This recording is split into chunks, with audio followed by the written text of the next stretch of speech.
Good morning, good afternoon and good evening to all dear nursing students. सबसे पहले मैं अपना इंट्रोडक्शन देती हूँ।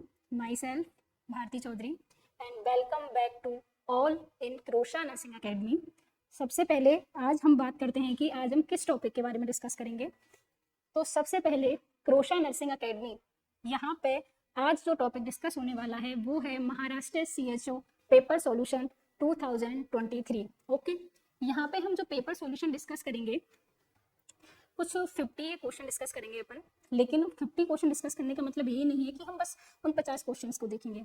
स्टूडेंट्स, हमारा मोटिव ये रहेगा कि हम इन 50 क्वेश्चंस के थ्रू 50 टॉपिक को डिस्कस करें, जिससे कि अगर इन 50 क्वेश्चंस में जो टॉपिक डिस्कस किए जा रहे हैं उन टॉपिक में से अगर कोई भी क्वेश्चन आगे आपके एग्जाम में आता है तो उसको अपन क्लियर करें। ठीक है ना, ये नहीं कि 50 क्वेश्चन अपन को रखने नहीं है, 50 क्वेश्चंस के थ्रू 50 टॉपिक जो हैं उनके कॉन्सेप्ट को अपन को क्लियर करना है। तो स्टार्ट करने से पहले एक मोटिवेशन कोट अपन डिस्कस करते हैं।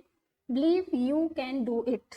देखो, कोई भी एग्जाम हो, उस एग्जाम को क्लियर करने के लिए जो सबसे एक जरूरी चीज होनी चाहिए आपके पास, वो है आपका कॉन्फिडेंस। ओके, अगर आपके पास आपका कॉन्फिडेंस है, उस कॉन्फिडेंस के साथ अगर आप किसी भी एग्जाम में बैठते हो, उस एग्जाम को आप क्लियर करके ही बाहर निकलोगे।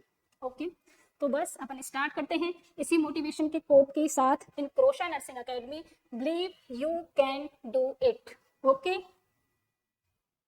तो सबसे पहले देखो कि आज जो अपन महाराष्ट्र CHO का पेपर डिस्कस करेंगे वो एक डेमो के तौर पे है। ठीक है, बाकी जितने भी और नर्सिंग एग्जाम के पेपर्स हैं, CHO के पेपर हैं, वो हमारे क्रोशा नर्सिंग जो ऐप है इसके फ्री कंटेंट के अंदर आपको जितने भी पेपर सॉल्यूशन है यहाँ पर मिलेंगे। ठीक है, तो आपको करना क्या है, सबसे पहले प्ले स्टोर में जाना है। प्ले स्टोर में जाके आपको क्रोशा नर्सिंग अकेडमी का ऐप इंस्टॉल करना है। उसके अंदर आपको फ्री कंटेंट में जाके अपने जितने भी पेपर सॉल्यूशन है उनको देखना है। ओके, तो चलो स्टार्ट करते हैं।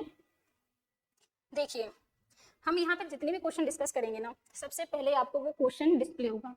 आपको क्या करना है, बस मेरे को सुनना नहीं है। उस क्वेश्चन के आंसर के लिए आपको क्या करना है कि उस क्वेश्चन को 1 मिनट के लिए पढ़ना है, समझने की कोशिश करनी है और अपने आप उसका आंसर निकालना है आपको। ठीक है, अगर आपका आंसर ठीक आता है तो कोई नहीं, अपन मैच करेंगे कि आपका आंसर सही है या गलत। ठीक है, तो अपन स्टार्ट करते हैं। सबसे फर्स्ट क्वेश्चन जो कि आता है CHN से, कम्युनिटी से। क्वेश्चन है NPCDCS stands for national programme. ठीक है, इसकी फुल फॉर्म है national programme for prevention and control of cancer, diabetes, cardiovascular disease and यहाँ पे क्या आएगा आपको बताना है। देखो, इस क्वेश्चन का जो आंसर है वो इस क्वेश्चन की फुल फॉर्म में ही है। देखो, NPCDCS। ठीक है, तो N for national programme for prevention and control of, C for cancer, D for diabetes, other C for cardiovascular disease and last में S किसके लिए आएगा, S यहाँ पे आता है शॉक के लिए। बच्चों नहीं आएगा क्योंकि शॉक जो है वो रिलेटेड नहीं है। अपन जितने भी अपन यहाँ पे डिसऑर्डर्स पढ़ रहे हैं, देखो जो NPCDCS ये जो प्रोग्राम है, ये प्रोग्राम रन करता है हमारी जितनी भी नॉन कम्युनिकेबल डिजीज होती हैं उनके प्रिवेंशन एंड कंट्रोल के लिए। तो इसमें सबसे फर्स्ट जो है कैंसर है, सेकंड है diabetes, third cardiovascular disease and fourth आता है इसका आंसर स्ट्रोक। ठीक है, तो ये है इसका आंसर। अपन को ये जो प्रोग्राम है इसके लोगों को भी याद रखना है, क्योंकि देखिए अभी जितने भी क्वेश्चंस आ रहे हैं उन क्वेश्चंस में इमेज बेस्ड क्वेश्चन का बहुत रोल है। मतलब आप कम्युनिटी में जितने भी प्रोग्राम पढ़ोगे ना, उन सभी प्रोग्राम में आपको क्या करना है, उन प्रोग्राम के जो लोगो हैं उन लोगों को आपको अपने दिमाग में बैठा लेना है, क्योंकि लोगों से क्वेश्चन आते हैं। तो देखिए, ये लोगो है national programme for prevention and control of cancer, diabetes, cardiovascular disease and stroke. Okay, तो ये लोगो है, आपको ध्यान रखना है इससे। नेक्स्ट क्वेश्चन की तरफ अपन चलते हैं। क्वेश्चन को रीड कीजिए बच्चों।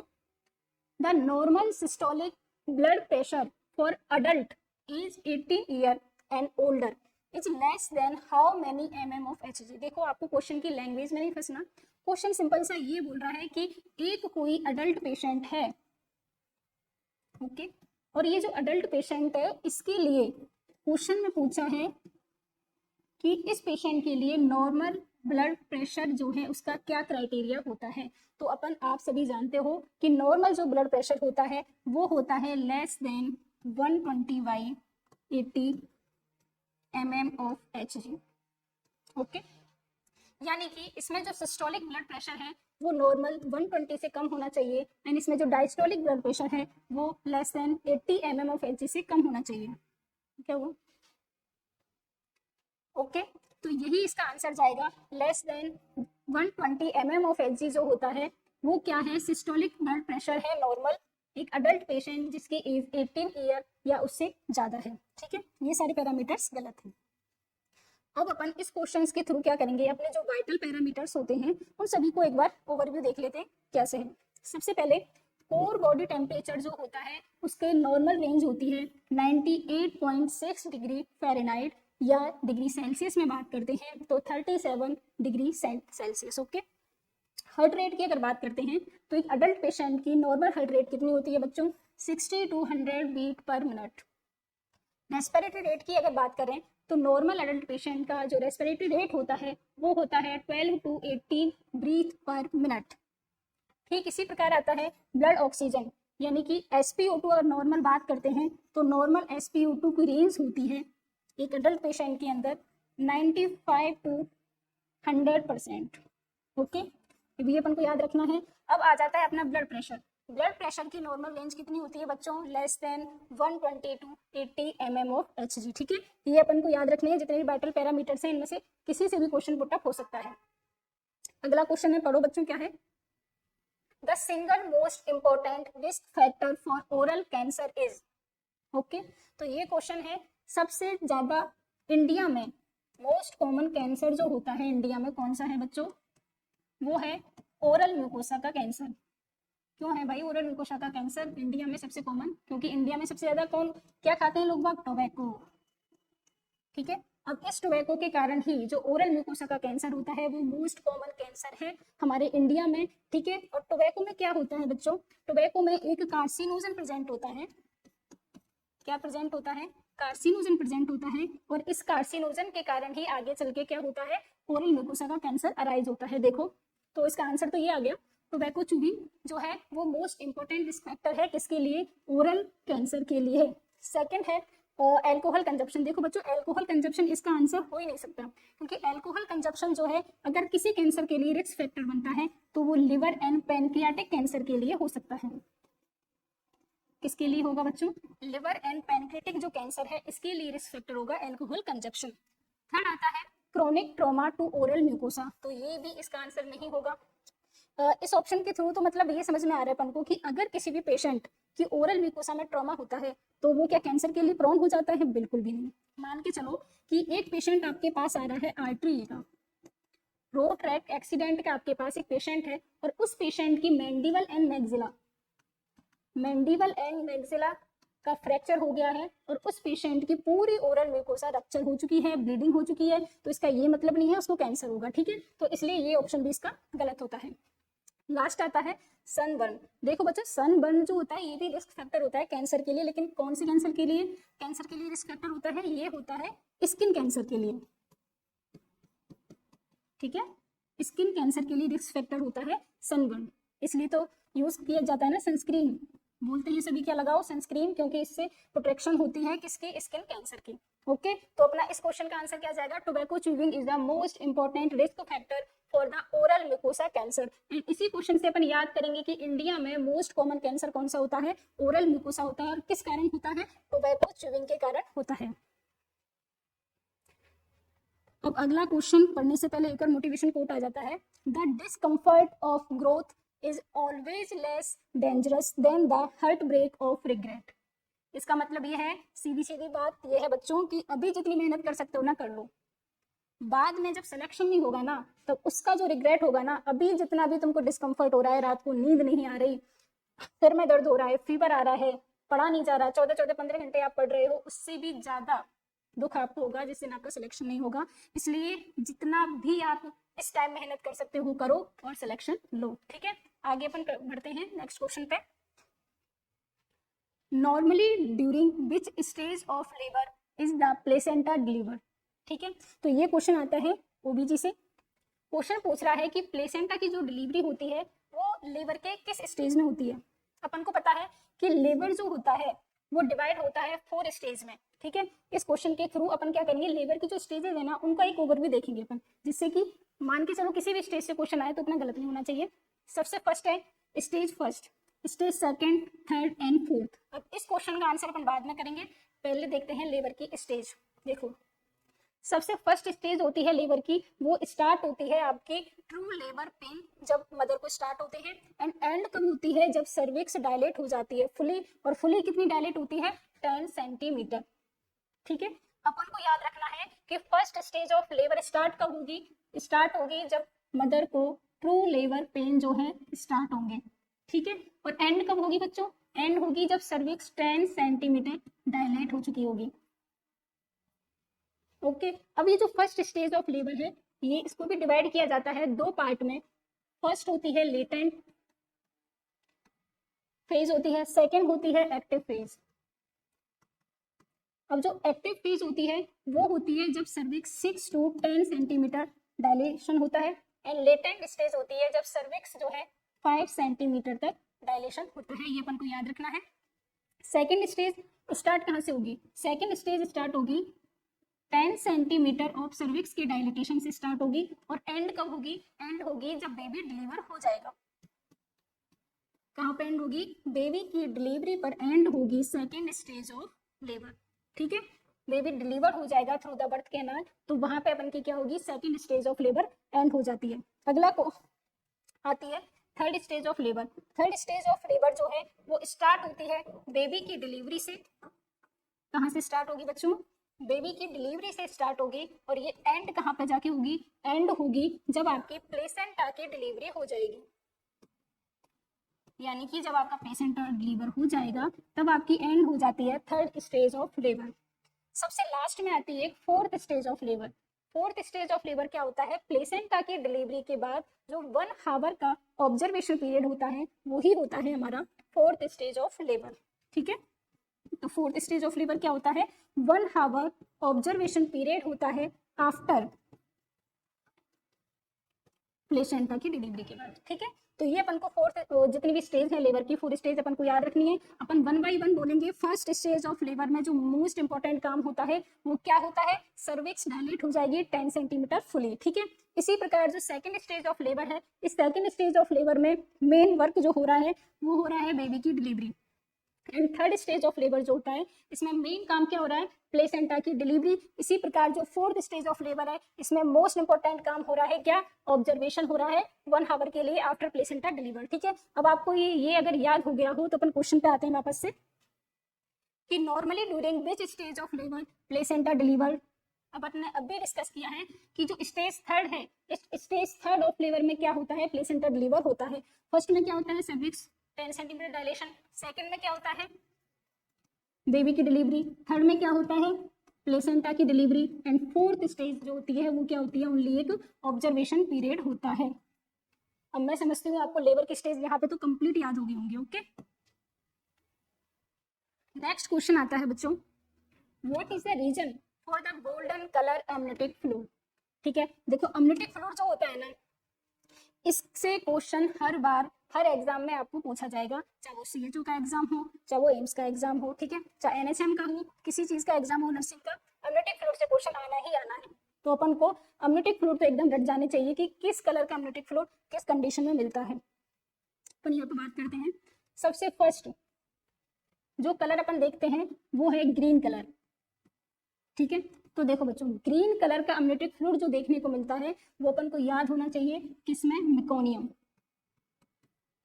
ठीक है। मेकोनियम की कंडीशन में जो अमनिटिक फ्लूइड होता है वो ग्रीन कलर का होता है, या इसका एक और नाम दे सकते हैं आरडीएस, रेस्पिरेटरी डिस्ट्रेस सिंड्रोम, क्योंकि मेकोनियम जब एस्पायरेट कर लेगा फीटस तो उस कंडीशन में क्या होगा, उसको रेस्पिरेटरी डिस्ट्रेस होगा। तो उस कंडीशन में जो अमनिटिक फ्लूइड होगा वो किस कलर का होगा, ग्रीन कलर का होगा। इसको एक और नाम दिया जाता है और वो नाम है बर्थ एस्फेक्सिया, ठीक है। इन तीनों कंडीशंस में बच्ची का अमनिटिक फ्लूइड किस कलर का होगा, ग्रीन कलर का होगा। देखो आपने देखा होगा जब कभी भी जेड ओटी में आपकी ड्यूटी लगी होगी, तो उस टाइम पे जैसे ही बेबी डिलीवर करता है और अगर मेकोनियम उसने पास कर दिया तो वो कुछ ग्रीन ग्रीन कलर का होता है, ठीक है ना। तो इससे अपन याद करेंगे ग्रीन कलर जो है वो किस में देखा जाता है, मेकोनियम की कंडीशन में। अब अपन को ये तो पता है, ठीक है, चलो ग्रीन कलर होता है मेकोनियम में, लेकिन ये ग्रीन कलर होने के पीछे रीजन क्या है? तो इसके पीछे एक रीजन होता है, एक पिगमेंट जो कि है ब्लीवर्डिन। कौन सा पिगमेंट है बच्चों? ब्लीवर्डिन, ठीक है। ये अपन को याद रखना है बिल्कुल कि ग्रीन कलर जो अमनियोटिक फ्लूइड होता है वो किस पिगमेंट के कारण होता है, वो होता है बच्चों ब्लीवर्डिन के कारण, ठीक है। सेकंड अपन बात करते हैं गोल्डन कलर अमनियोटिक फ्लूइड, या बोलें तो गोल्डन येलो कलर का अमनियोटिक फ्लूइड जो देखा जाता है, जो कि इस क्वेश्चन में भी पूछा गया है। और इसका आंसर क्या होगा? इसका आंसर होगा बच्चों RH इनकम्पेटिबिलिटी, ठीक है। क्या होगा? RH incompatibility, okay. अब ये क्या होता है, देखो जो RH इनकम्पेटिबिलिटी होता है फीटस में, वो एक टाइप से क्या है, हीमोलाइसिस होता है। फीटस के ब्लड का जब हीमोलाइसिस होगा तो कौन सा पिगमेंट आएगा हमारे पास? ब्लूरुबिन। कौन सा पिगमेंट आता है बच्चों? ब्लूरुबिन। और ये जो ब्लूरुबिन पिगमेंट होता है ये किस चीज के लिए रेस्पॉन्सिबल होता है? ये रेस्पॉन्सिबल होता है जॉन्डिस के लिए भी, ठीक है, जॉन्डिस के लिए भी रेस्पॉन्सिबल होता है। इसलिए येलो कलर, और येलो में भी कौन सा? गोल्डन येलो कलर जो अमनियोटिक फ्लूइड देखा जाता है वो किसमें देखा जाता है? RH इनकम्पेटिबिलिटी में। थर्ड कलर आता है बच्चों इसमें dark red colour. Dark red colour option में हो या ऑप्शन में केवल ये लिखा हुआ हो कि डार्क कलर का अमनियोटिक फ्लूइड, ठीक है। तो ये अमनियोटिक फ्लूइड देखा जाता है किस कंडीशन में? जब अब्रप्शियो प्लेसेंटा होता है कंसील्ड वेराइटी का, कंसील्ड वेराइटी का होता है क्या? अब्रप्शियो प्लेसेंटा। तो उस कंडीशन में देखा जाता है डार्क रेड कलर का अमनियोटिक फ्लूइड, ठीक है। देखो आप बात करोगे कि मैम ये कंसील वेराइटी का मतलब अब्रप्शियो प्लेसेंटा क्या होता है? देखो अब्रप्शियो प्लेसेंटा का मतलब होता है कि हमारे जो यूटस की एंडोमेट्रियम है, मान के चलो ये एंडोमेट्रियम है, इस एंडोमेट्रियम से हमारा जो प्लेसेंटा है वो क्या हो जाता है? सेपरेट हो जाता है। लेकिन ये सेपरेट होता है वो टू टाइप से होता है। एक तो कुछ इस तरीके से होगा कि मान के चलो ये एंडोमेट्रियम है, ये प्लेसेंटा है, ये इसे सेपरेट हो गया, मान के ऐसा जुड़ा हुआ था, ये इस तरीके से सेपरेट हो गया। लेकिन अब ये सेपरेट कुछ इस तरीके से हुआ है कि इसमें जो ब्लीडिंग हो रही है वो आपको बाहर नहीं दिखाई देगी, ठीक है। तो इसको बोलते हैं कंसील वेराइटी का। एक होता है रिवील्ड, रिवील्ड में होता है कि प्लेसेंटा बिल्कुल हट जाता है और आपको उसमें ब्लीडिंग जो है यूट्रस में दिखाई देगी, तो उसको बोलते हैं रिवील्ड वेराइटी का प्लेसेंटा, अब्रप्शियो प्लेसेंटा, ठीक है। ये कुछ 3 कलर के अमनियोटिक फ्लूइड तो अपन ने देख लिए। नेक्स्ट अपन देखते हैं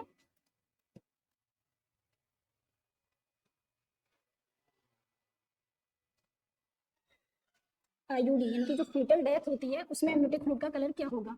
तो देखो एक minute, fetal death, fetal death या जो आईयूडी होती है, तो इसमें जो अमनियोटिक फ्लूइड होता है वो कैसे कलर का होता है? टोबैको जूस कलर का होता है।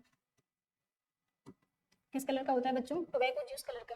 टोबैको जूस का मतलब क्या होता है? आपने कभी देखा होगा कोई तंबाकू या कोई गुटखा वगैरह खाता है इंसान, तो जब वो स्पिल करता है, थूकता है, तो किस कैसा कलर आपको दिखाई देता है? कुछ डार्क कलर का है ना, कुछ डार्क रेड ब्राउन, ठीक है, इसी कलर का तो अमनियोटिक फ्लूइड दिखाई देता है ना, डार्क रेड ब्राउन, ओके। तो इससे अपन याद रख सकते हैं कि टोबैको जूस, तो टोबैको का जूस कैसा होता है? डार्क रेड ब्राउन कलर का। और ये टोबैको जूस अमनियोटिक फ्लूइड देखने को मिलता है किस कंडीशन में? फीटल डेथ या आईयूडी की कंडीशन में, ओके। लास्ट एक कलर आता है अमनियोटिक फ्लूइड का और वो होता है ग्रीन येलो। किस कलर का? Greenish yellow. येलो तो है लेकिन कैसा येलो है? ग्रीनिश येलो, या इसको एक और नाम दिया गया है सैफ्रॉन कलर का अमनियोटिक फ्लूइड। सैफ्रॉन कलर का अमनियोटिक फ्लूइड यानी कि केसर जो होती है ना, सैफ्रॉन, उस कलर का अमनियोटिक फ्लूइड देखने को मिलता है किस कंडीशन में? तो ये देखने को मिलता है बच्चों पोस्ट मैच्योरिटी की कंडीशन में। किस कंडीशन में देखने को मिलता है? पोस्ट मैच्योरिटी के कंडीशन में देखने को मिलता है। तो आपको याद हो जाने चाहिए। सबसे फर्स्ट में वापस से रिपीट करती हूँ कि गोल्डन येलो कलर का अमनियोटिक फ्लूइड किस में दिखाई देता है? बोलिए RH इनकम्पेटिबिलिटी, ठीक है। सेकंड है कि सैफ्रॉन कलर या ग्रीनिश येलो कलर का अमनियोटिक फ्लूइड किस में दिखाई देता है? तो वो दिखाई देता है पोस्ट मैच्योरिटी की कंडीशन में। डार्क रेड ब्राउन बोले तो टोबैको जूस, ठीक है। तो ये अमनियोटिक फ्लूइड दिखाई देता है आईयूडी या फीटल डेथ की कंडीशन में। एक और कलर रह गया और वो है ग्रीन कलर का, जो अपन ने सबसे पहले डिस्कस किया था। और ग्रीन कलर का अम्लेटेड फ्लूइड देखने को मिलता है बच्चों मिकोनियम एस्पिरेशन सिंड्रोम में या आरडीएस में, ठीक है। तो इस क्वेश्चन का आंसर क्या होगा, what is the reason of golden colour अम्लेटेड फ्लूइड। तो ये क्वेश्चन आपके लिए बहुत इजी हो चुका है, ये देखने को मिलता है आरएच इनकम्पैटिबिलिटी के केस में। ओके, नेक्स्ट क्वेश्चन है, पढ़ो बच्चों। What is the commonest cause of PPH, मतलब पोस्टपार्टम हेमरेज का सबसे कॉमन कॉज क्या होता है। तो मेरे को नहीं लगता आप में से कोई इस क्वेश्चन को गलत करेगा, ठीक है। तो देखो पीपीएच, पीपीएच होता क्यों है, उसका मोस्ट कॉमन कॉज होता है एटोनिसिटी ऑफ यूट्रस। क्या होता है बच्चों, एटोनिसिटी ऑफ यूट्रस। अब ये एटोनिसिटी का मतलब क्या होता है, एटोनिसिटी का मतलब होता है कि यूट्रस की जो मायोमेट्रियम है उसकी टोन जो है वो लॉस हो चुकी है। यानी कि देखो क्या होता है, यूट्रस में मायोमेट्रियम की जो लेयर होती है उसमें ब्लड वेसल जो है वो क्रिस क्रॉस मैनर में जुड़ी हुई होती है, ठीक है। जब मायोमेट्रियम कॉन्ट्रैक्ट करेगी तो मायोमेट्रियम के अंदर जो ब्लड वेसल्स होती हैं वो ब्लड वेसल्स भी कॉन्ट्रैक्ट करती हैं और कॉन्ट्रैक्ट करेंगी तो ब्लीडिंग स्टॉप होगी। लेकिन यहाँ पे क्या हो रहा है, अटोनिसिटी, यानी कि यूट्रस की मायोमेट्रियम अपनी जो टोन है यानी कि अपनी जो कॉन्ट्रैक्ट करने की एबिलिटी है उसको लॉस कर चुकी है। तो अब क्या होगी, मायोमेट्रियम कॉन्ट्रैक्ट नहीं करेगी, मायोमेट्रियम कॉन्ट्रैक्ट नहीं करेगी तो मायोमेट्रियम के अंदर जो ब्लड वेसल्स है ना वो भी कॉन्ट्रैक्ट नहीं करेंगी, तो ब्लड वेसल्स कॉन्ट्रैक्ट नहीं करेंगी तो ब्लीडिंग स्टॉप नहीं होगी, ठीक है। तो यही है most common reason of PPH, जो कि है एटोनिसिटी ऑफ यूट्रस, ठीक है। यहाँ से अपन एक क्वेश्चन डिस्कस करते हैं बच्चों। आपने सुना होगा एमएमआर, एमएमआर बोले तो मैटरनल मोर्टिलिटी रेट, ठीक है। तो मैटरनल मोर्टिलिटी रेट का जो मोस्ट कॉमन रीजन होता है वो क्या होता है, वो भी होता है पीपीएच, ठीक है। ये क्वेश्चन पूछा भी जा चुका है, बिल्कुल ध्यान देना यहाँ पे कि एमएमआर का मोस्ट कॉमन रीजन क्या होता है, पीपीएच, और पीपीएच का मोस्ट कॉमन रीजन होता है एटोनिसिटी ऑफ यूट्रस। ये दोनों क्वेश्चन आपस में लिंक है, याद रखना इसको, ठीक है। नेक्स्ट क्वेश्चन पे चलते हैं अपन। The daily requirement of folic acid during pregnancy, ठीक है। तो क्वेश्चन ये पूछ रहा है कि प्रेगनेंसी के दौरान फोलिक एसिड की डेली रिक्वायरमेंट कितनी होती है। बताइए इसमें से क्या आंसर जाएगा आपका। तो देखो आंसर तो इसका जाएगा 400 माइक्रोग्राम पर डे। अपन यहाँ पे ये तो देख लिया कि चलो फोलिक एसिड की रिक्वायरमेंट कितनी होती है, 400 माइक्रोग्राम पर डे होती है। लेकिन और भी कॉन्सेप्ट इसमें डिस्कस करते हैं कि आखिरकार प्रेग्नेंट मदर को फोलिक एसिड देते क्यों है। तो देखो प्रेग्नेंट मदर को फोलिक एसिड जो दी जाती है वो इसलिए दी जाती है ताकि उस मदर के बेबी में कोई भी नर्वस सिस्टम का जो डिसऑर्डर है वो नहीं हो, यानी कि बेबी का जो नर्वस सिस्टम है वो फुली कैसा हो, डेवलप हो, ठीक है। तो इसलिए दिया जाता है मदर को फोलिक एसिड। और कितना दिया जाता है, 400 माइक्रोग्राम दिया जाता है पर डे। और इसको स्टार्ट कब करते हैं, स्टार्ट इसको करते हैं 1 मंथ बिफोर कॉन्सेप्शन, यानी कि जब मदर कंसीव करने का प्रयास कर रही है या कंसीव करने का प्लान कर रही है तो उससे 1 मंथ पहले ही अपन स्टार्ट करते हैं फोलिक एसिड। और कब तक देते हैं, 3 मंथ आफ्टर कंसीव। जब मदर ने कंसीव कर लिया उसके 3 मंथ बाद तक अपन देते हैं क्या, फोलिक एसिड, ठीक है। अपन 3 मंथ तक केवल फोलिक एसिड देंगे, लेकिन जैसे ही 4 मंथ स्टार्ट होता है एनीमिया मुक्त भारत के अंदर, एनीमिया मुक्त भारत प्रोग्राम के अंदर अपन क्या करते हैं, 60 mg देते हैं एलिमेंटल आयरन, प्लस उसके साथ देते हैं 500 माइक्रोग्राम फोलिक एसिड। अब यहाँ पे बच्चे इस चीज में कंफ्यूज होते हैं। अगर आपसे क्वेश्चन में ये पूछा जाए कि एनीमिया मुक्त भारत के अंदर जो एक रेड पिल दी जाती है मदर को पर डे, तो उसमें फोलिक एसिड कितना होता है, तो उसमें तो फोलिक एसिड होता है बच्चों देखो 500 माइक्रोग्राम पर डे, ठीक है। लेकिन असल में जो रिक्वायरमेंट होती है मदर को वो कितनी होती है, वो रिक्वायरमेंट होती है 400 माइक्रोग्राम पर डे, ठीक है। तो ये दोनों क्वेश्चन कंफ्यूजिंग है, आप इस चीज को याद रखना। रिक्वायरमेंट होती है 400 माइक्रोग्राम, लेकिन एनीमिया मुक्त भारत के अंदर जो दी जाती है वो दी जाती है 500 माइक्रोग्राम पर डे। तो इस क्वेश्चन का आंसर तो हो गया, कितना होता है, 400 माइक्रोग्राम पर डे होता है फोलिक एसिड की रिक्वायरमेंट प्रेग्नेंट वुमेन को। नेक्स्ट क्वेश्चन पढ़ो। In the epidemiological triad the 3 basic factors are, आपको बताना है कि जो कम्युनिटी से क्वेश्चन है कि एपिडेमियोलॉजिकल ट्रायड जो होता है उसमें 3 मेन फैक्टर होते हैं। एक तो होता है एजेंट, एक होता है होस्ट, आपको बताना है कि थर्ड कौन सा होगा। बताइए कौन सा होता है थर्ड, थर्ड होता है इसका आंसर एनवायरमेंट, ठीक है। कैरियर नहीं होता, रिजर्वायर का कोई रोल नहीं है, ये भी इसका आंसर नहीं है। आंसर जाएगा इसका एनवायरमेंट। देखिए अपन एक डायग्राम के थ्रू इसको देखते हैं। तो ये जो एपिडेमियोलॉजिकल ट्रायंगल होता है, इसमें एक फैक्टर होता है होस्ट, एक होता है एजेंट और एक होता है एनवायरमेंट। ठीक है, तो सबसे पहले अगर देखते हैं कि अगर किसी पर्सन को डिजीज सक्सेसफुली अगर अराइज हो रही है, तो उसका मतलब ये है कि उस पर्सन के अंदर जो होस्ट है, एजेंट है और एनवायरमेंट है, इन तीनों में प्रॉपरली एक लिंक है। अगर इन तीनों में से कोई भी एक फैक्टर एब्सेंस है, तो उसका मतलब ये होगा कि उस पेशेंट पर डिजीज अराइज नहीं होगी।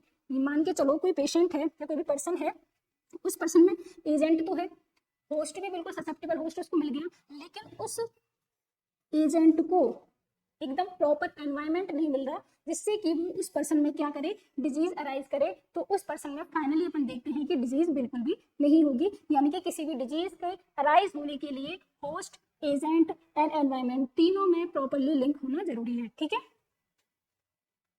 नेक्स्ट क्वेश्चन आता है बच्चों, all are the features of irritable bowel syndrome accept.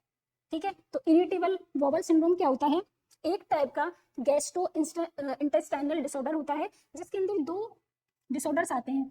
एक तो आता है अल्सरेटिव कोलाइटिस, एक तो आता है बच्चों अल्सरेटिव कोलाइटिस और एक आता है क्राउन डिजीज। ठीक है, तो क्वेश्चन यहाँ पे पूछा है, एक सिंपल लैंग्वेज में बात करें तो कि जो इरिटेबल बाउल सिंड्रोम होता है उसके क्या क्या मेनली मोस्ट इंपॉर्टेंट या मोस्ट कॉमन सिम्टम्स हैं और कौन से नहीं है, क्योंकि यहाँ पे एक्सेप्ट है, इसका ध्यान रखना। तो देखो, पेन इन एब्डोमेन होता है, बिल्कुल होता है इरिटेबल बाउल सिंड्रोम में। डायरिया, बिल्कुल डायरिया भी होता है। कॉन्स्टिपेशन, कॉन्स्टिपेशन भी होता है, और कई कई बार तो ऐसा होता है कि डायरिया और कॉन्स्टिपेशन दोनों किसमें होते हैं, कॉम्बिनेशन में होते हैं पेशेंट के। ठीक है, एब्डोमिनल ब्लोटिंग भी होती है, क्योंकि भाई ये इंटेस्टाइन का डिसऑर्डर है तो ब्लोटिंग तो होगी ही होगी। ठीक है, लेकिन वॉमिटिंग, वॉमिटिंग का इरिटेबल बाउल सिंड्रोम में कोई रोल ही नहीं है, क्योंकि पेशेंट को वॉमिटिंग नहीं होती। पेन इन एब्डोमेन होगा, डायरिया होगा, कॉन्स्टिपेशन होगा, ब्लोटिंग होगी, लेकिन वॉमिटिंग का कोई रोल नहीं है। ठीक है, तो इसका आंसर क्या चले जाएगा आपका, वॉमिटिंग आंसर चले जाएगा। ओके, कि वॉमिटिंग नहीं होती इरिटेबल बाउल सिंड्रोम में। नेक्स्ट क्वेश्चन आता है बच्चों, the wound where there is no break in the skin and is externally characterised by swelling, discolouration and pain is called as. मतलब क्वेश्चन में ये पूछा गया है, एक ऐसा वुंड जिसके अंदर स्किन की जो कंटिन्यूटी होती है उसमें ब्रेकेज नहीं होता है। ठीक है, स्किन की कंटिन्यूटी में ब्रेकेज नहीं है, साथ ही साथ उसमें क्या होती है, स्वेलिंग होती है। स्वेलिंग के साथ स्किन का क्या होता है, डिसकलरेशन होता है। तो ये बताइए किस टाइप का वुंड है। देखो, अपन यहाँ पे चारों जो ऑप्शन है, इन चारों वुंड के बारे में एक इमेज के थ्रू देखते हैं अपन। ठीक है, फिर इसके आंसर पे आएंगे बाद में। तो देखिए, सबसे फर्स्ट तो इसके बारे में पढ़ेंगे। सबसे माइनर वुंड दिख रहा है ना, ये कौन सा वुंड है? इसको बोलते हैं बच्चों अब्रेजन, या इसका दूसरा नाम है अब्रेडेड वुंड। एक लोकल लैंग्वेज में अपन बोलते हैं ना कि जैसे खरोंच आ गई, तो खरोंच जो होती है उसको क्या बोलते हैं, अब्रेजन बोलते हैं। जैसे कि मान के चलो एक बच्चा सड़क पे जा रहा है और अचानक से सड़क पे वो गिर जाता है, तो उसकी जो हाथ है वो सड़क पे से घिस जाता है, तो घिसने की वजह से उसके हाथ पे क्या होगी, खरोंच आ जाएगी। तो ये खरोंच जो होती है इस टाइप का वुंड, इसको क्या बोलते हैं, अब्रेजन बोलते हैं। और ये एक टाइप का ओपन वुंड है, क्लोज वुंड नहीं है ये। ठीक है, तो कैसा वुंड है ये, ओपन वुंड है। ठीक है, इमेज से पिक्चर एकदम क्लियर हो जाएगी आपके दिमाग में कि ये क्या है, अब्रेजन है, जो कि एक टाइप का ओपन वुंड है। अब इस पे आते हैं, बिल्कुल एकदम कटा हुआ, कटा छितरा हुआ जो वुंड होता है उसको बोलते हैं लेसिरेटेड वुंड। कैसा बोलते हैं, लेसिरेटेड वुंड। यानी कि जैसे मान के चलो कि किसी ने गन शॉट किया, तो गन शॉट करने के बाद क्या होता है कि मान के चलो एक हाथ पे गोली चलाई, तो यहाँ पे एकदम जो गोली के एंटर करने से जो एंट्री पॉइंट जो है एकदम ब्लास्ट हो जाता है, कटा हुआ, छितरा हुआ, इस तरीके से कुछ हो जाता है। या सेकंड इसका एग्जांपल देते हैं कि दो लोगों में दुश्मनी है बहुत बुरी, तो पर्सन ए ने पर्सन बी को जो है वो चाकू से, मतलब एकदम 3-4 चाकू से एक बार एक ही जगह पे वार कर दिया, तो उसकी वजह से कुछ इस तरीके का वुंड जो है अराइज होता है, कटा हुआ, छितरा हुआ, तो इसको बोलते हैं लेसिरेटेड वुंड। और ये भी एक टाइप का क्या है बच्चों, ओपन वुंड है। नेक्स्ट अपन बात करते हैं ये वाला वुंड। तो अपन को दिख रहा होगा कि भाई इसमें क्या लग रहे हैं, सुसर लग रहे हैं, यानी कि ये एक टाइप का क्या है, इंसाइज वुंड होता है। इंसाइज्ड वुंड का मतलब होता है कि जो इंसीजन के थ्रू वुंड बनता है, और इंसीजन में कौन सा, सर्जिकल इंसीजन। यानी कि मान के चलो कोई भी सर्जरी हो रही है तो सर्जरी में सर्जन जो इंसीजन लगाता है एक, तो उसकी वजह से जो वुंड अराइज होता है उसको बोलते हैं इंसाइज्ड वुंड, ठीक है। तो ये भी एक टाइप का क्या है, ओपन वुंड है, क्योंकि अब देखो इन तीनों जो वुंड है वो उनको ओपन वुंड क्यों बोला गया है, क्योंकि इन तीनों में स्किन जो है उसका ब्रेकेज हो रहा है, ठीक है बच्चों, स्किन जो है वो क्या हो रही है, ब्रेक हो रही है। लेकिन लास्ट अपन अगर इस वाले वुंड की बात करते हैं तो आपको कहीं पर दिख रहा है स्किन में ब्रेकेज होना, नहीं दिख रहा ना, स्किन में जो ब्रेकेज है नहीं है, एब्सेंट है। ओके, सेकंड अपन अब अगर देखोगे तो इसमें कुछ स्किन में डिस्कलरेशन हो रहा है। अब आप बोलोगे कि मैम ये डिस्कलरेशन क्यों हुआ है, मतलब स्किन की जो ब्रेकेज है वो भी नहीं हुआ, कंटिन्यूटी मेंटेन है स्किन की, फिर भी इसमें डिस्कलरेशन क्यों हो रहा है, वो इसलिए हो रहा है बच्चों कि मान के चलो कोई चोट लगी तो स्किन तो ब्रेक नहीं हुई, अगर स्किन ब्रेक हो जाती तो ब्लड बाहर निकल जाता। अब इसमें क्या है, स्किन बिल्कुल क्लोज है तो जो ब्लड निकल रहा है ब्लड वेसल से वो सराउंडिंग के जो टिश्यू है उन पर स्प्रेड हो जाता है और वहीं पर जमा हो जाता है, और उसी की वजह से ये जो डिस्कलरेशन आपका हो जाता है स्किन का, ठीक है, स्किन का डिस्कलरेशन हो जाता है। जैसे कि कोई पेशेंट के हेमेटोमा बन जाता है, हेमेटोमा बनने के बाद जो ब्लड का क्लॉट जमा हो जाता है ना सराउंडिंग टिश्यू में, टिश्यू के अंदर, तो उसकी वजह से क्या हो जाता है, स्किन में डिस्कलरेशन अराइज हो जाता है। तो ये एक टाइप का क्या है, क्लोज वुंड है।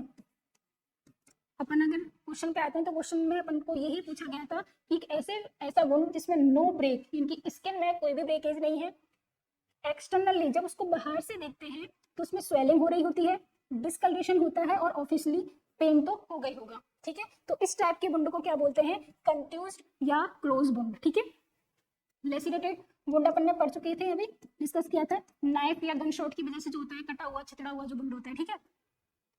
इसके बाद अब्रेडेड वुंड, यानी कि अब्रेजन, जो खरोंच अपन ने देखी थी ना वो होती है ये। लास्ट होती है इंसाइज्ड वुंड, यानी कि इंसिजन की वजह से जो वुंड लगता है उसको बोलते हैं इंसाइज्ड वुंड, ठीक है। और ये इंसिजन कौन सा, सर्जिकल इंसिजन की वजह से होता है। नेक्स्ट क्वेश्चन पे आते हैं। देखो ये क्वेश्चन आ रहा है आपके एमएसएन में, जो ऑपरेशन थिएटर से रिलेटेड जो यूनिट होती है ना उसमें से है question, in the operating room 3 group of personnel are involved in the care except, यानी कि इनमें से 3 तो है वो ऑपरेटिंग रूम में इन्वॉल्व होते हैं, केवल एक नहीं है, ठीक है। तो देखो कौन कौन होता है, सबसे पहले अपन डिस्कस कर लेते हैं। फर्स्ट सबसे पहले होगा एनेस्थीसिया, क्योंकि बिना एनेस्थीसिया के तो सर्जरी परफॉर्म हो ही नहीं सकती, ठीक है। तो एनेस्थेटिक होगा, एनेस्थेटिक की पूरी टीम होगी। सेकंड होगी सर्जिकल टीम, क्या होगी बच्चों, सर्जिकल टीम होगी, और सर्जिकल टीम के अंदर 2 लोग होते हैं मेनली, एक तो सर्जन खुद होता है और दूसरा होता है नर्सिंग स्टाफ में से जिसको सर्जिकल नर्स बोलते हैं, स्क्रब नर्स बोलते हैं, या क्या बोलते हैं उसको, स्क्रब नर्स बोलते हैं, ठीक है। तो सर्जिकल टीम में ये 2 मेंबर होते हैं मेनली। और थर्ड जो होती है वो होती है सर्कुलेटरी नर्स, एक मिनट, थर्ड होती है बच्चों सर्कुलेटरी नर्स। तो ये जो सर्कुलेटरी नर्स होती है इसी का दूसरा नाम होता है ऑपरेटिंग रूम नर्स। ये मोस्टली मेंबर आपका होते हैं ऑपरेशन के दौरान। लेकिन इसमें जो थर्ड फोर्थ ऑप्शन दिया गया है पैथोलॉजिस्ट टीम, तो पैथोलॉजिस्ट टीम थोड़ा दिमाग लगाइए, पैथोलॉजिस्ट टीम कहाँ पे होती है, अपनी जो लेबोरेटरी होती है वहां पे इनका मेन वर्क होता है, ठीक है। तो पैथोलॉजिस्ट टीम का ऑपरेशन में कोई रोल नहीं है, लेकिन हाँ ऑपरेशन के बाद अगर अपन को टिश्यू का एनालिसिस करवाना हो, मान के चलो किसी के गॉल ब्लैडर में स्टोन है और लैब खोली होने के बाद सर्जन क्या करता है, उस गॉल ब्लैडर की पीस को लेबोरेटरी में भेजता है कि इसकी जांच करो, इसकी बायोप्सी करो कि इसमें कोई कार्सिनोजन तो प्रेजेंट नहीं है, कोई मेटास्टेसिस तो नहीं हुआ इस ऑर्गन का, ठीक है। तो उसमें काम आती है पैथोलॉजिस्ट की टीम। कौन काम आती है बच्चों, पैथोलॉजिस्ट टीम आती है, यानी कि पैथोलॉजिस्ट टीम जो होती है वो ऑपरेटिंग जो सिस्टम होता है हमारा उससे रिलेटेड तो होती है, लेकिन डायरेक्टली नहीं होती, इनडायरेक्टली होती है, ठीक है। ये चीज अपन को ध्यान रखनी है। तो डायरेक्टली कौन कौन होती है, एनेस्थीसिया टीम होती है, सर्जिकल टीम होती है, ऑपरेटिंग नर्स होती है जिसको सर्कुलेटरी नर्स भी बोलते हैं, ठीक है। लास्ट अगला क्वेश्चन है इसमें, the general purpose of a venipuncture is. तो सबसे पहले अपन को डिस्कस करना है कि वेनी पंक्चर होता क्या है, ठीक है। तो देखो ये क्या हो रहा है, आप क्या देख रहे हो इसमें, इसमें आपको देखने को मिल रहा है कि नर्सिंग स्टाफ या कोई भी लैब का मेंबर क्या कर रहा है, आपका ब्लड सैंपल ले रहा है, ठीक है। तो बच्चों 2 टर्म होती है, एक तो होती है वेनी पंक्चर, क्या होती है, एक तो होती है वेनिपंक्चर होती है और एक होती है फ्लेबोटोमी। फ्लेबोटोमी, ठीक है। तो वेनिपंक्चर और फ्लेबोटोमी दोनों में क्या होता है, हमारी जो वेन होती है, हमारी जो आर्टरी होती है, उसको पंक्चर किया जाता है। लेकिन डिफरेंस जो आता है इन दोनों टर्म में, वो डिफरेंस इनके यूज में आता है। देखो, फ्लेबोटोमी जो होता है उससे अगर आपको ओनली और ओनली अगर ब्लड सैंपल निकालना है, ठीक है, ब्लड सैंपल आप निकाल रहे हो या ब्लड को आपको वेन से बाहर निकालना है, तो उस कंडीशन में जो इसको टर्म दिया जाएगा उसको बोला जाएगा फ्लेबोटोमी। अगर वेनी पंक्चर में क्या होता है, वेन को पंक्चर किया जा रहा है लेकिन किस यूज के लिए पंक्चर किया जा रहा है, वो ब्लड सैंपलिंग भी हो सकती है बच्चों। सेकंड, आपको अगर कोई मेडिसिन एडमिनिस्टर करनी है तो ये फंक्शन भी हो सकता है, या आपको कोई भी आईवी फ्लूइड इन्फ्यूज करना है तो ये भी हो सकता है, ठीक है। यानी कि अगर केवल आपको ब्लड सैंपल लेना है तो उसके लिए जो नाम दिया जाएगा वो फ्लेबोटोमी होगा, लेकिन आपको blood sample, IV fluid administration, medication administration, ठीक है, कुछ भी अगर करना है तो उस प्रोसीजर को नाम दिया जाएगा वेनिपंक्चर। अब क्वेश्चन पे आते हैं अपन कि जनरल पर्पस क्या है वेनिपंक्चर का। फर्स्ट है to collect a blood specimen, बिल्कुल सही है, हम ब्लड सैंपल लेते हैं वेनिपंक्चर के थ्रू। इंस्टिल मेडिकेशन, बिल्कुल, अपन मेडिकेशन भी देते हैं वेनिपंक्चर के through. Start and IV infusion, बिल्कुल बच्चों, आईवी इन्फ्यूजन भी देते हैं, तो इसका आंसर क्या जाएगा, ऑल ऑफ दीज, ठीक है, तीनों ही इनके आंसर हैं। नेक्स्ट क्वेश्चन अपन आते हैं,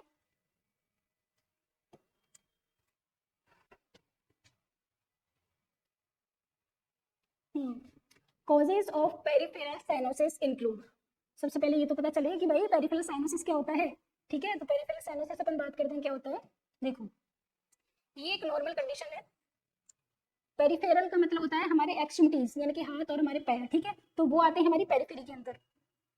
तो एक ये हेल्दी पेरिफेरी है हमारी अपर एक्सट्रीमिटी, हैंड, ठीक है, और ये है साइनोज्ड कंडीशन, यानी कि साइनोसिस हो गया तो उस कंडीशन में कुछ ऐसा ब्लू पेल डिस्कलरेशन हो जाता है हमारी पेरिफेरी का, हमारी एक्सट्रीमिटीज का। अब वो होता क्या है, तो उसका रीजन है, मान के चलो कि हमारी पेरिफेरल के अंदर कोई भी आर्टरी है या कोई भी वेन है, इन आर्टरी और इन वेन में क्या हो जाता है, ऑक्लूजन हो जाता है। अब इन आर्टरी और वेन में ऑक्लूजन अगर हो जाएगा तो क्या होगा, ब्लड प्रॉपर्ली डिस्ट्रीब्यूट नहीं होगा। ब्लड का क्या होगा बच्चों, प्रॉपर्ली डिस्ट्रीब्यूशन नहीं होगा। अब जब ब्लड का प्रॉपर डिस्ट्रीब्यूशन नहीं होगा तो क्या होगा, साइनोसिस होगा, और क्या होगा बच्चों, तो हमारी पेरिफेरी में क्या होगा, साइनोसिस होगा। यानी कि पेरिफेरी में ब्लड सप्लाई प्रॉपर ना होने के कारण जो डिस्कलरेशन होता है पेल एंड येलो कलर का, ब्लू कलर का, उसी को क्या बोला जाता है, पेरिफेरल साइनोसिस बोला जाता है। अपन क्वेश्चन पे आते हैं, इसने बोला है कि पेरिफेरल साइनोसिस का कॉज क्या है, ठीक है। तो आर्टरी ऑब्स्ट्रक्शन, अभी अपन ने बात किया कि हमारी आर्टरी जो है वो ब्लॉक हो गई है या आर्टरी में कोई ऑब्स्ट्रक्शन आ गया है, तो उसकी वजह से भी हो सकता है क्या पेरिफेरल साइनोसिस, बोलो, बिल्कुल हो सकता है। सेकंड है वीनस ऑब्स्ट्रक्शन, यानी कि हमारी वेन में कोई ऑब्स्ट्रक्शन हो जाए तो उसकी वजह से भी ब्लड सप्लाई नहीं होगी और उसकी वजह से भी क्या हो जाएगा, अपना पेरिफेरल साइनोसिस हो जाएगा। अगला आता है कोल्ड एक्सपोजर, इसको तो आप बहुत अच्छे से रिलेट कर पाओगे।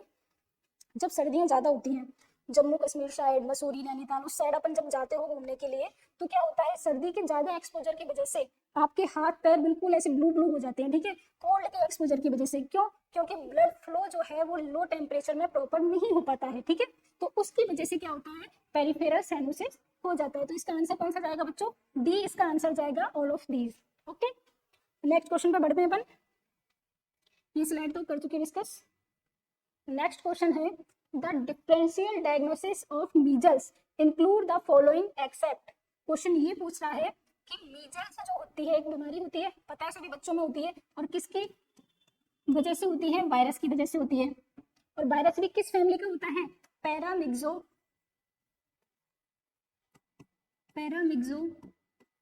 वायरस होता है, ठीक है, पैरामिक्सोवायरिडी फैमिली का होता है ये वायरस, उसकी वजह से क्या होता है, मीजल्स होता है, ठीक है।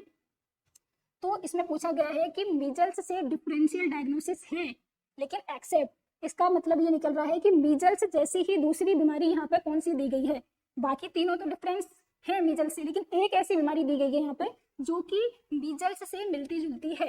इस क्वेश्चन का आंसर ये है, मतलब ये निकल रहा है, आंसर अब बताओ, ठीक है। तो देखो लास्ट से अपन स्टार्ट करते हैं, क्या मीजल्स पोलियो से मैच करती है, तो मीजल्स में क्या होता है, मीजल्स में तो मेनली फीवर आता है, रैश होता है, ठीक है, लिम्फेडेनोपैथी हो जाएगी, ज्यादा होगा तो।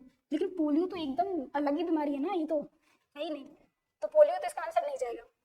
नेक्स्ट आता है स्कारलेट फीवर। अब स्कारलेट फीवर के मीजल्स से मिलता जुलता है, याद करो। देखो स्कारलेट जो फीवर होता है बच्चों, स्कारलेट फीवर जो होता है वो वायरस से ना होकर वो बैक्टीरिया की वजह से होता है, स्ट्रेप्टोकोकस। और बैक्टीरिया भी कौन सा, स्ट्रेप्टोकोकस जो बैक्टीरिया होता है उसकी वजह से होता है स्कारलेट फीवर। ठीक है, तो ये भी इसका आंसर नहीं जाएगा क्योंकि मीजल्स तो वायरस की वजह से होता है। कावासाकी डिजीज, देखो कावासाकी डिजीज जो होती है वो हमारी ब्लड वेसल्स की एक इन्फ्लामेटरी डिजीज है।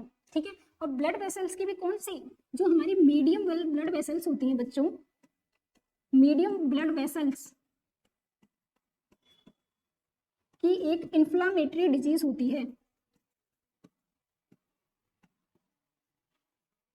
मीडियम जो हमारी ब्लड वेसल्स होती है उसकी एक इन्फ्लामेटरी डिजीज होती है कावासाकी डिजीज। अब बात आते हैं लास्ट में रूबेला, तो कावासाकी डिजीज भी इसका आंसर नहीं जाएगा। रूबेला क्या होता है, रूबेला में अगर आप याद करते हो तो रूबेला भी एक टाइप की वायरस डिजीज है। ठीक है, और इसमें भी रैश होते हैं, फीवर होता है। देखो मीजल्स और रूबेला दोनों के जो रैश स्टार्ट होते हैं वो कहाँ से स्टार्ट होते हैं, फेस से स्टार्ट होते हैं, फेस से स्टार्ट होते हैं रेश, और दोनों में ही क्या होता है, फीवर होता है। लेकिन जो रूबेला है वो कम डेंजरस होता है एज कम्पेयर टू मीजल्स। ठीक है, मीजल्स से ज्यादा डेंजर होता है, या बोल सकते हैं मीजल्स में जो सिम्टम्स होते हैं वो ज्यादा इंटेंसिटी के होते हैं। तो इसका आंसर क्या जाएगा, रूबेला जाएगा। ठीक है, अगला क्वेश्चन है, ये बहुत सिंपल क्वेश्चन है, इसमें आपको न्यूट्रिशन की डेफिनेशन पूछी गई है तो इसका आंसर भी आप निकाल ही लोगे।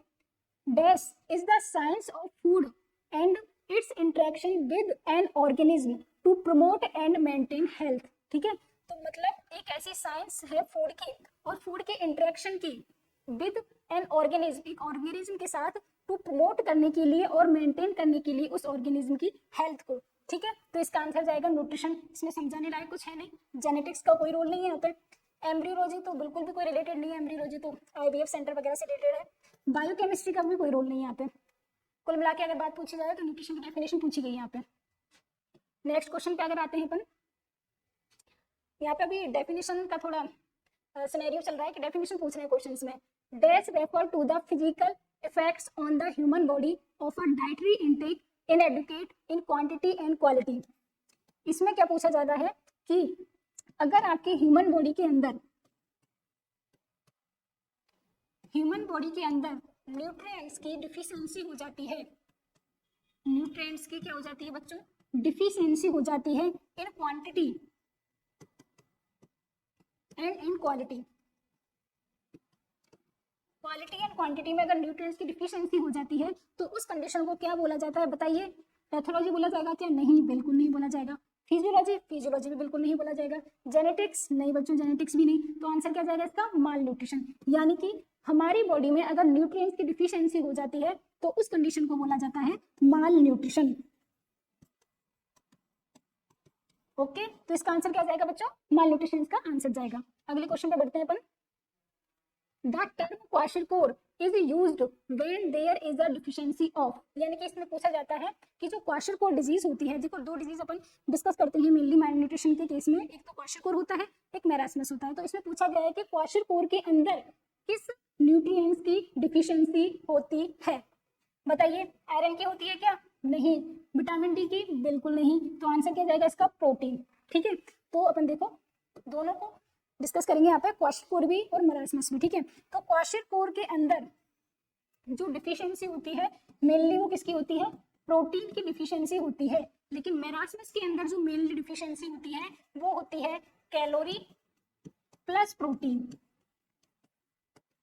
लेकिन मेनली अगर बात किया जाए तो कैलोरी की। ठीक है, क्वेश्चन अगर वन लाइन में पूछा जाए कि क्वाशियोरकोर के अंदर डिफिशियंसी किसकी होती है तो प्रोटीन की होती है, मेरास्मस के अंदर किसकी डिफिशियंसी होती है तो कैलोरी की होती है मेनली, लेकिन कैलोरी के साथ अदर न्यूट्रिएंट्स प्लस प्रोटीन की भी डिफिशियंसी होती है। ठीक है, देखो अपन इसको थोड़ा ऐसे याद कर सकते हैं, मरासमस से कुछ रिलेट कर पा रहे हैं कि कुछ मरा गिरा सा है ना, बिल्कुल पतला सा इंसान होता है वो मरासमस होता है, और उसका अपोजिट क्या आ जाएगा, क्वाशियोरकोर हो जाएगा। क्वाशियोरकोर में क्या होता है, स्वेलिंग, यानी कि क्वाशियोरकोर के अंदर जो पेशेंट है उसकी पूरी बॉडी क्या कर जाती है, स्वेल कर जाती है।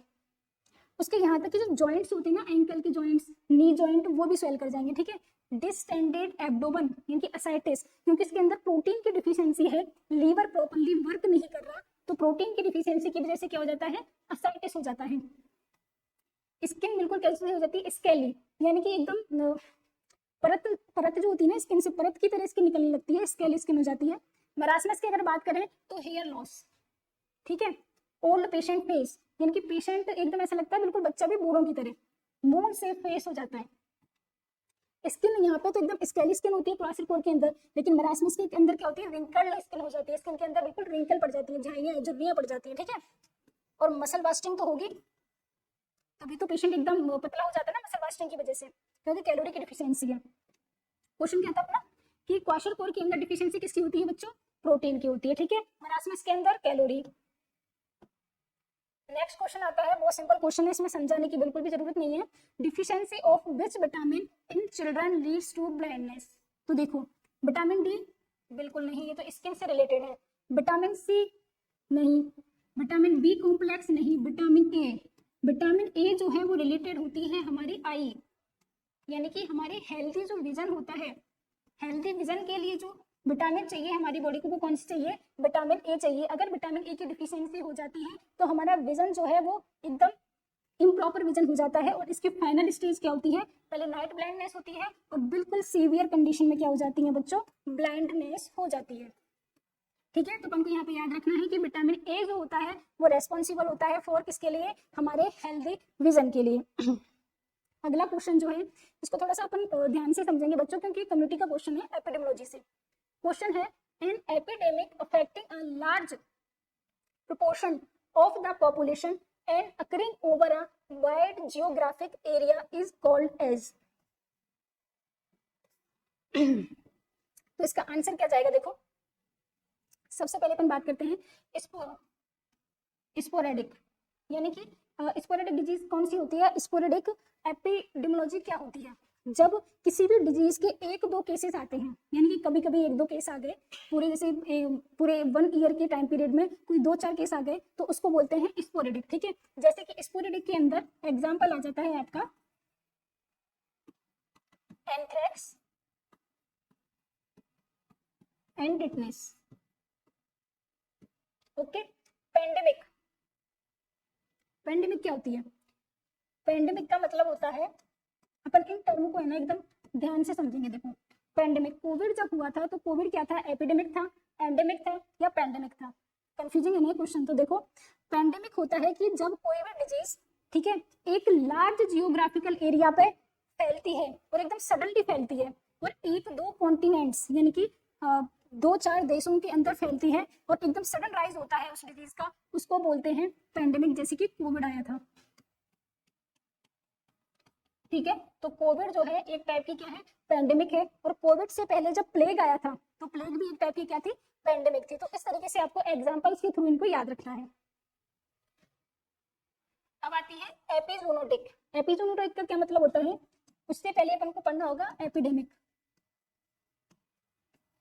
एपिडेमिक का क्या मतलब होता है कि किसी भी डिजीज का जितना हम एक्सपेक्ट कर रहे हैं उससे भी ज्यादा अगर उसके केस राइज हो जाते हैं तो उसको बोलते हैं एपिडेमिक। जैसे कि मान के चलो हर साल बिहार के अंदर पर 1000 लोगों पे जो केस आते हैं टाइफाइड के एंड कोलेरा के, वो 200-300 आते हैं, मान के चलो 100 आते हैं। लेकिन अब अगर बात करें 2024 में, मान के चलो बिहार के अंदर टाइफाइड के केस आ गए कुछ 1000, ठीक है, 1000 पे कुछ 800 केस आ गए, और हर साल कितने आते थे, 100 केस आते थे। तो इसमें क्या हुआ, सडन राइज हुआ है केसेस का, ठीक है। एक स्पेसिफिक जियोग्राफिकल एरिया में केसेस का एकदम सडन राइज हुआ है, लेकिन वो जियोग्राफिकल एरिया लार्ज नहीं है, वाइड नहीं है, क्योंकि अगर ये जियोग्राफिकल एरिया लार्ज हो जाता है तो ये पेंडेमिक के अंदर चला जाएगा, ठीक है। तो ये क्या है, एपिडेमिक है। जैसे कि टाइफाइड इन बिहार, तो ये क्या है, एपिडेमिक है। लेकिन एपिडेमिक अगर एनिमल्स में होती है, ठीक है, अगर यही एपिडेमिक अगर होती है इन एनिमल्स में तो इसको बोला जाता है एपिजोनोटिक। आपको ये जो टर्म है ना उनको एकदम क्लियर करके चलना है, तब आप इस एपिडेमियोलॉजी के क्वेश्चन को सॉल्व कर पाओगे। जूनोटिक क्या होती है? जूनोटिक वो डिजीज होती है जो कि एनिमल्स में स्प्रेड होती है, ठीक है। क्या वो 5 मिनट बस। जूनोटिक डिजीज होती है जो कि एनिमल से ह्यूमन में या ह्यूमन से एनिमल में स्प्रेड होती है, ठीक है। ये भी 2 टाइप से होती है। मान के चलो जो कैटल्स में टीबी होती है, कैटल्स में टीबी होती है वो ह्यूमन से एनिमल में फैलती है, ठीक है। और रेबीज जो होती है,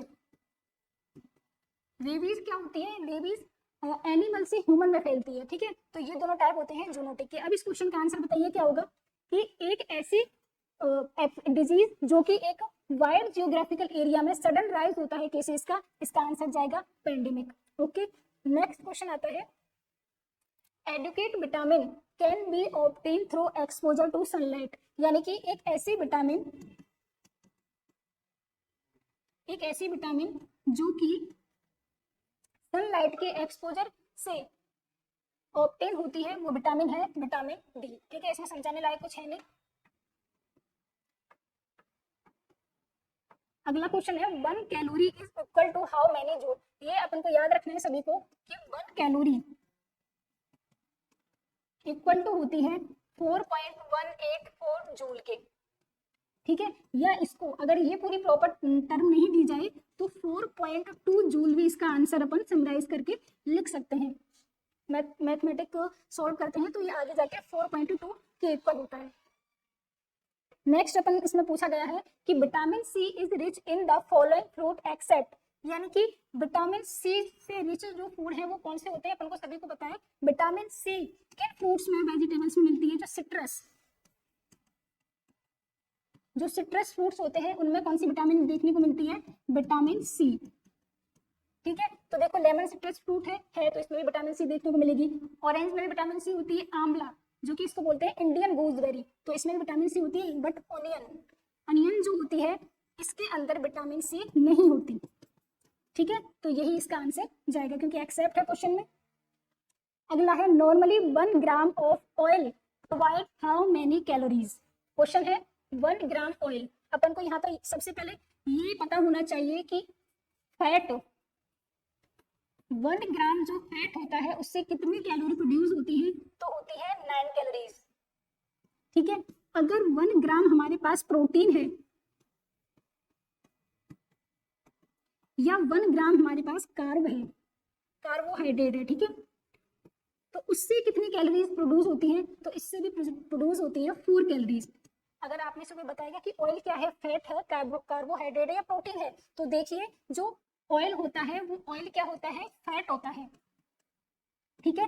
और फैट का अपन अभी डिस्कस कर चुके हैं कि 1 ग्राम फैट से कितनी कैलोरीज प्रोड्यूस होती है? तो 9 कैलोरीज प्रोड्यूस होती है। तो इसका आंसर क्या जाएगा? 9, ठीक है। अगला है nutrients are obtain from food by the process of metabolism that includes the following steps except. Question में ये पूछा गया है सीधे सीधे कि मेटाबॉलिज्म की स्टेप बताइए कौन कौन सी होती है, और इनमें से एक स्टेप ऐसी है जो कि मेटाबॉलिज्म की नहीं है। तो मेटाबॉलिज्म की स्टेप अपन को सबसे पहले याद होनी चाहिए। कौन कौन सी स्टेप होती है? देखो सबसे पहले हम फूड का क्या करते हैं बच्चों? इंजेक्शन करते हैं। मुंह के अंदर फूड लेते हैं, सबसे पहले इंजेक्शन करते हैं, हमारी ओरल कैविटी में माउथ के थ्रू जो फूड है वो एंटर हो जाता है, ठीक है। इंजेक्शन के बाद उस फूड का क्या होगा बच्चों? डाइजेशन होगा।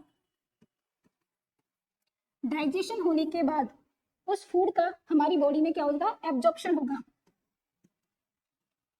हमारी ब्लड में जब उस फूड का एब्जॉर्प्शन हो जाएगा तो एब्जॉर्प्शन के बाद क्या होगा? एसिमिलेशन होगा। एसिमिलेशन होगा। एसिमिलेशन का क्या मतलब होता है? एसिमिलेशन का मतलब होता है कि जो न्यूट्रिएंट्स हमारे ब्लड के अंदर एंटर कर चुके हैं अब वो ब्लड के थ्रू हमारे बॉडी के जितने भी डिफरेंट ऑर्गन है वहां तक डिस्ट्रीब्यूट होंगे। तो इस प्रोसेस को बोला जाता है एसिमिलेशन। एसिमिलेशन क्या होता है? रिपीट करो कि ब्लड के थ्रू जितने भी न्यूट्रिएंट्स हैं हमारी पूरी बॉडी में, बॉडी के डिफरेंट ऑर्गन में डिस्ट्रीब्यूट होंगे। इस प्रोसेस को बोलते हैं एसिमिलेशन। अब एसिमिलेशन के बाद जो लास्ट स्टेप होती है उसको बोलते हैं एक्सक्रीशन, या इसको एक नाम और दिया जाता है वो है इजेशन, नॉट इंजेशन। इंजेशन होती है फर्स्ट स्टेप, ठीक है। Second digestion, third absorption, fourth assimilation और सबसे लास्ट स्टेप होती है फिफ्थ इजेशन, ठीक है। तो ये स्टेप्स होती हैं मेटाबॉलिज्म की, याद हो गई। क्वेश्चन पे आते हैं कौन सी स्टेप मेटाबॉलिज्म की नहीं है। डाइजेशन है, बिल्कुल है। एब्जॉर्प्शन है, बिल्कुल है। एसिमिलेशन है। लास्ट है हार्मोनाइजेशन। तो भाई ये हार्मोनाइजेशन से कुछ एंडोक्राइन से लिंक कर गए, ठीक है, तो ये तो मेटाबॉलिज्म से रिलेटेड है ही नहीं, तो इसका आंसर क्या जाएगा, हार्मोनाइजेशन इसका आंसर जाएगा। और फैट सोल्यूबल विटामिन एक्सेप्ट, तो इसमें अपन बात करते हैं, देखो विटामिन दो टाइप के होते हैं, एक तो होता है वाटर सोल्यूबल और एक होते हैं फैट सोल्यूबल, ठीक है। तो फैट सोल्यूबल जो विटामिन होते हैं उनके अंदर तीन आते हैं, vitamin A, B, E and K. तो ये चार टाइप के जो विटामिन हैं ये आते हैं फैट सोल्यूबल के अंदर, और वाटर सोल्यूबल के अंदर आते हैं बच्चों vitamin C and vitamin B complex, ठीक है। तो क्वेश्चन पूछा गया है all are the fat soluble vitamin except आएगा इसमें विटामिन सी, क्योंकि ये क्या है, वाटर सोल्यूबल है। Thank you. अगर जो नेक्स्ट अपन के क्वेश्चंस हैं वो अपन नेक्स्ट क्लास में डिस्कस करेंगे।